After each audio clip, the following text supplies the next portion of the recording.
Greetings, Go fans! Today I want to bring you the premiere episode of a new series I'm calling Do You Know This Move? And in this series I'm hoping to exhibit some moves that, while they may not be completely unknown or completely rare, they might be a good test, or at least a good exploration for some of your Go knowledge.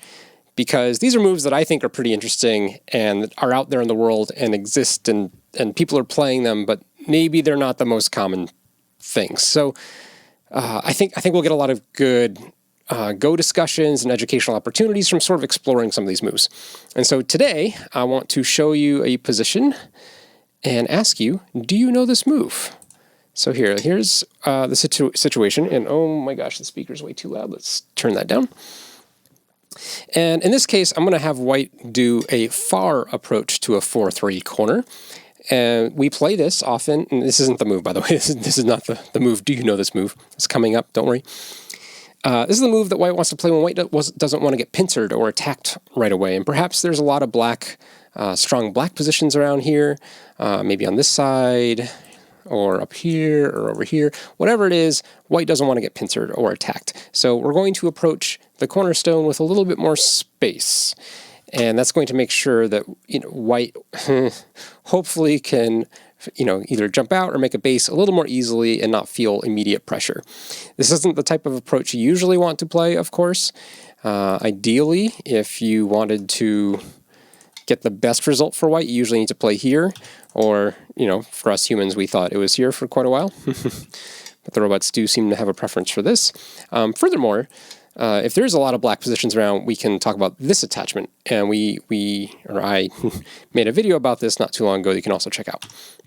But anyway, let's say for whatever reason you want to emphasize the top and you want to not get pincered and you're just looking to settle and make a base very quickly. This is the move you're looking for.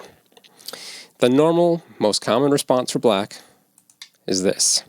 If black does pincer, white actually has this as a nice follow-up. But that's not really the variation we're exploring. We're interested in this one today.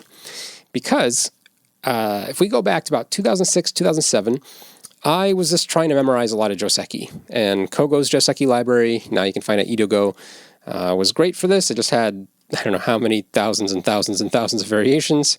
And I would just spend way too much time going down these rabbit holes trying to memorize these Joseki and trying them out in games. And from Kogo's, I learned that what white should do here is very simple. It's make a base. 2-space base. Look at that. Beautiful. And now black can either take Sente or continue building the left, or, if there's another big move, just play that. Whatever it is, or if black already has all the big points, maybe black can start to apply some pressure this way. And we get some sort of variation that looks like this. Whatever it is, this is super simple, super basic, but it's not what the robots usually want to do in this position. And that's where we get, do you know this move? So even before, maybe you know where this is going, pretend you're the robot, pretend we're playing, Go in 2021. What move do you think is the robot's default Joseki, if we can use that word? And if you guessed a shoulder hit, you would be correct. So this is the move. Do you know this move?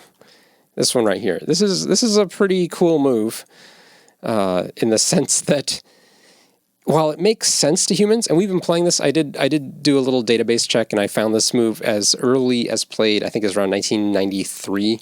And again, it's not a full database, so of course there can be people playing this well hundreds of years before then.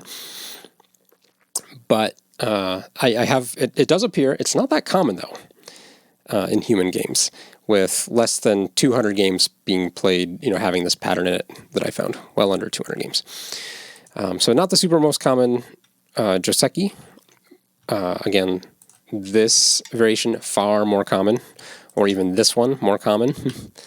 But this one has really gained a lot more prominence in the last 3 years specifically because of AI. And so let's talk about the idea here and see how this plays out. And if you're guessing the most common responses for black, well, the most common response that black should probably play is here. And the follow-up to this for white is to play here. And you might be head-scratching going like, okay, so it looks like black's getting a really nice corner and can't be attacked, and white is getting a smattering of weak stones. And you wouldn't be wrong. But white is staying very light and not really coming under severe attack. White is staying the outside, taking some sort of influence, and basically getting out from any sort of direct attack. And you're going to be able to see some of that flexibility. Furthermore, white is sort of allowing him or herself the option of playing on both sides of black's corner or creating a strong central position. And I'll show you what that means, or that looks like in a few of these variations. But even though white is very thin, it's not quite as weak or easy to attack as you might think. And so I want you to keep that in mind.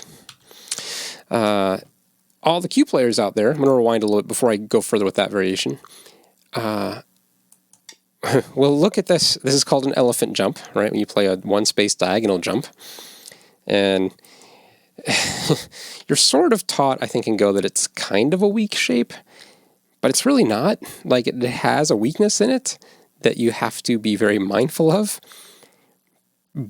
But black also kind of has to extend a little uncomfortably in order to take advantage of this weakness. So this isn't game over for white. By any stretch of the imagination. Like, black can keep the two stones split, but that's all this stone is doing. This stone isn't helping the corner, it's not taking more points, it's not building eyes, it is only keeping the white separated. And when your opponent only plays moves that do one thing, generally you can find a way to take advantage of that. So in this case, what white does is white descends, and normally black will now need to capitalize on this diagonal to find a way to punish whatever side you don't help. Assuming that black is strong over here and white needs to make a base of some sort, let's assume white makes some sort of move like this, and then black can tanuki or really try to nail down this top stone, or maybe even find time to harass this group. Or if black's already really strong over here, maybe even a move like this. Any of these options would be sort of expected continuations. And you might be saying, but Nick, black got a great result. Look at this corner. White is under attack. Black even has some influence. And I'll say that might be true, but only to a point, because this stone actually has a lot of aji. And let me show you some of the ways, the ways that black shape isn't perfect. And I've said this before so many times in this channel. If you ever have an iron pillar, two stones right next to each other, and your opponent has a diagonal Kosumi shape kicking that, you almost always want to be the player with the iron pillar. This is a much better shape, because even though these two diagonal stones are effectively connected, there's a lot of weaknesses here. And I'll start with showing you, there's one main one, but there's a slightly secondary weakness as well. But the main weakness in the shape for black is this point. And Don players know this really well. Like there's corner Joseki, 3/4 corner Joseki, where this is a very prominent point. And if you don't see it yet, let me play a few moves and show you. Let's say black, I don't know, takes a tanuki here for some reason. When white plays here, this move gets really hard for black to answer. If black is aggressive, white cuts. If black captures, depending what black wants, does black want to give a free Atari over here or a free Atari over here? Let's assume black wants to give this free Atari. White might... whether or not to play this now is a little bit of a bigger question, but for now let's just say white makes this very beautiful, nice mouth shape. And in this sense, this was black's neighborhood where black was strong, hence why we approached far away. We captured one of black's stones, made a solid eye, and essentially played on both sides, hemming this corner group in. Pardon? This is a great result for white. We came into this corner at a disadvantage, and yet we now control this whole quadrant of the board. Plus, if we can do this, this is even better. Because now we really can show that black's corner is really quite small. So black can't really respond strongly here. But the alternative, if black makes this exchange, there's no points or eyes in this corner now. White can pop these out at any time. So, you know, maybe black comes over here. White can make a base or get out, something like this or this, maybe even this, be kind of stylish. White will play something over here. And again, white doesn't necessarily want to do this yet. You probably want, this is why you want to settle the left-hand side. You can see how black can attack white over here. But I'm just exhibiting that, after this kind of settles down a little bit, there's still this weak point. Going back to that variation, I think we played here, here, here, just to show you this corner pattern. Let's just for a second show you this type of peep. And again, this can be a very big problem for black. Black can't descend because then it gets cut. And then there's just no corner here. Do notice these two stones in this variation at least come under a pretty severe attack. So again, white really does want to have something else over here. But this is not a good corner shape for black. It's actually quite difficult for black to hang on to all the corner points here. This is the most solid way to fix it, of course, but this doesn't even guarantee two eyes because this eye right here can be falsified, especially if white takes this descend. Now there's basically a guaranteed false eye here. This is only one eye on the corner, so black also has to run. So it could be disaster for black. Like if white gets either some sort of strength on one of these sides and sente, or black is just too busy somewhere else on the board. Okay, so I mentioned earlier there's another weak point. Again, this is not the one you should aim for. You should aim for this attachment, generally speaking. But this is also a weak point. It might be more useful in terms of endgame. In this case, the best black can do is something like this. And white, again, just reduces that corner to nothing and has the potential to turn that eye in the corner into a ko. And again, white will only do this, of course, if this stone lives and gets strong, gets out. This is much, much later down the road kind of variation. But it's still, you could see how effective it is.